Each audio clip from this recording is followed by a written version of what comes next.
When I first started my herb spiral garden, I was captivated by how beautiful and space-efficient it looked. The idea of growing dozens of flavorful herbs in one compact spiral bed seemed like the perfect addition to my backyard.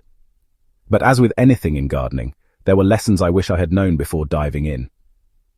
So, if you're thinking about building your own herb spiral, or just want to make yours better, here's what I learned, what I'd do differently, and which herbs thrive best in this unique design. The first thing I wish I knew was how important the foundation and base layer are. A good herb spiral is not just a pile of dirt in a swirl, it's a structured, layered mound that requires proper drainage. When I built mine, I skipped using a gravel base and ended up with soggy roots in the lower zones. Now I always recommend starting with a layer of gravel or broken pottery at the bottom to promote drainage, especially if you live in a rainy or clay-heavy region. Without this, you'll end up with herbs that rot before they can thrive. Next, sunlight exposure is absolutely critical.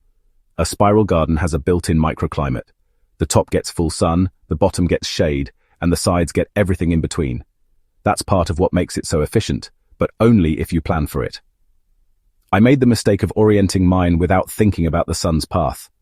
Ideally, you want the spiral to begin on the south side so the sun-loving herbs can go up top, and those that prefer some shade can sit lower down or on the north-facing side.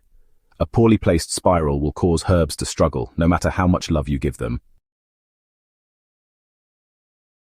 Another thing I learned the hard way, mulching is not optional. Because the spiral is raised, it dries out more quickly than traditional beds, especially at the top.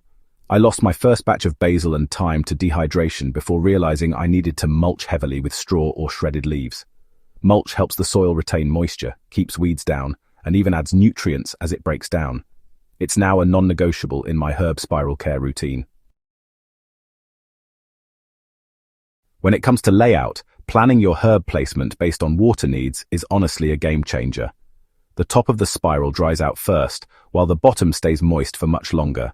So drought-tolerant herbs like rosemary, oregano, thyme, and lavender should definitely go near the top. Midway down, I like to plant parsley, basil, and cilantro. Near the bottom, where the soil stays damper, I place chives, mint, and even some edible flowers like nasturtiums. Mint, by the way, can be a bit aggressive. I really recommend keeping it in a buried pot to contain the roots. Otherwise, it might just take over your entire lower spiral. Speaking of herbs, let's talk about the best ones to include. I always suggest starting with culinary favorites: thyme, oregano, rosemary, sage, basil, chives, and parsley. These not only grow well in a spiral setup, but they also make sure your meals are packed with fresh flavor. Medicinal herbs like lemon balm, chamomile, and calendula also do beautifully and give your spiral a multi-use purpose, both culinary and healing. If you have kids or you love sensory gardening, adding lavender and mint will honestly make the whole space feel like a fragrant paradise. Another trick I wish I knew earlier was how useful it is to build the spiral with rocks or bricks, not just soil. Rocks help retain heat, which, many Mediterranean herbs absolutely love, and they prevent soil erosion after heavy rains. They also give the spiral structure and make it easier to water strategically. If you're using bricks, just angle them slightly inward to create a stronger wall. This helps hold everything in place and, honestly, prevents slumping over time. Maintenance-wise, herb spirals are relatively easy once you get the hang of them. I check mine weekly for overgrowth, especially with fast-spreading herbs like mint or lemon balm. A light trim here and there keeps everything balanced. Because it's raised, the spiral is easier on the back and great for quick harvests. You don't have to go far to grab a handful of oregano for your pasta or some rosemary for roasted potatoes. The final lesson I'll share is this: start small. It's tempting to build a giant spiral right away, but a modest 3 to 4 foot diameter is plenty for a beginner and can hold 10 to 12 types of herbs easily. You can always scale up later. Plus, a smaller spiral lets you experiment without a huge time or resource investment.